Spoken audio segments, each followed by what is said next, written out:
Sosial. Perkenalkan, nama saya Ide Bagus Wintara Danajaya Pidada, nomor absen 11 kelas IPS 3. Jadi di sini saya akan menjelaskan tentang kebijakan moneter dan kebijakan fiskal. Jadi kebijakan moneter adalah langkah-langkah yang diambil penguasa moneter atau Bank Indonesia untuk memengaruhi jumlah uang beredar dan daya beli uang. Peran dan fungsi kebijakan moneter. Jadi yang pertama yaitu mempertahankan iklim investasi, memperluas kesempatan kerja, menciptakan pertumbuhan ekonomi yang tinggi, memperbaiki kondisi neraca pembayaran, menjaga nilai kestabilan nilai kurs mata uang. Jenis-jenis kebijakan moneter.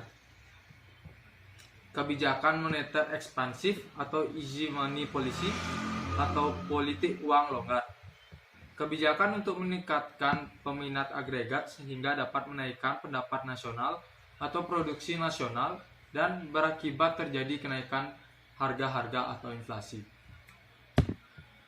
Jenis-jenis kebijakan moneter. Kebijakan untuk meningkatkan penawaran sehingga dapat menambahkan produksi barang atau jasa nasional dan berakibat terjadi penurunan harga-harga atau inflasi. Instrumen kebijakan moneter. Kebijakan bank sentral untuk menambah atau mengurangi jumlah uang beredar dengan cara menjual atau membeli surat-surat berharga milik pemerintah atau government securities. Instrumen kebijakan moneter. Kebijakan bank sentral dalam pengaturan uang jumlah yang beredar dengan memainkan tingkat suku bunga. Instrumen kebijakan moneter adalah kebijakan bank sentral untuk menambahkan atau mengurangi jumlah uang beredar dengan cara menaikkan atau menurunkan cadangan minimum yang harus dipenuhi bank umum. Instrumen kebijakan moneter. Dengan imbauan moral, otoritas moneter mencoba mengarahkan atau mengendalikan jumlah uang beredar. Misalnya, Gubernur Bank Indonesia dapat memberi saran agar perbankan berhati-hati dengan kreditnya atau membatasi keinginan meminjam uang dan bank sentral. Kebijakan fiskal. Kebijakan fiskal adalah kebijakan penyesuaian di bidang pengeluaran dan penerimaan pemerintah untuk memperbaiki keadaan ekonomi.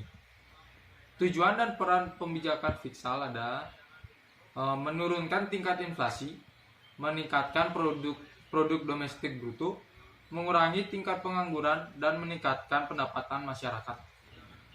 Instrumen kebijakan fiskal adalah sebagai iuran wajib pada pemerintah yang bersifat memaksa dan ilegal, sehingga pemerintah mempunyai kekuatan umum untuk menindak wajib pajak yang tidak memenuhi kewajibannya.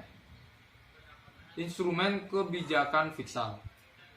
Subsidi. Penghasilan berbentuk tunjangan-tunjangan yang diberikan sebagai penghasilan atau untuk meningkatkan penghasilan. Transfer payment. Pengeluaran pemerintah yang bukan pembelian atau pengeluaran terhadap produk jasa, melainkan diambil dari pembagian pendapatan nasional tahun lalu.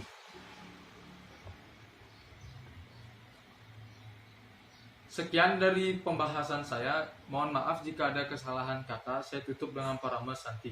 Om Santi Santi Santi.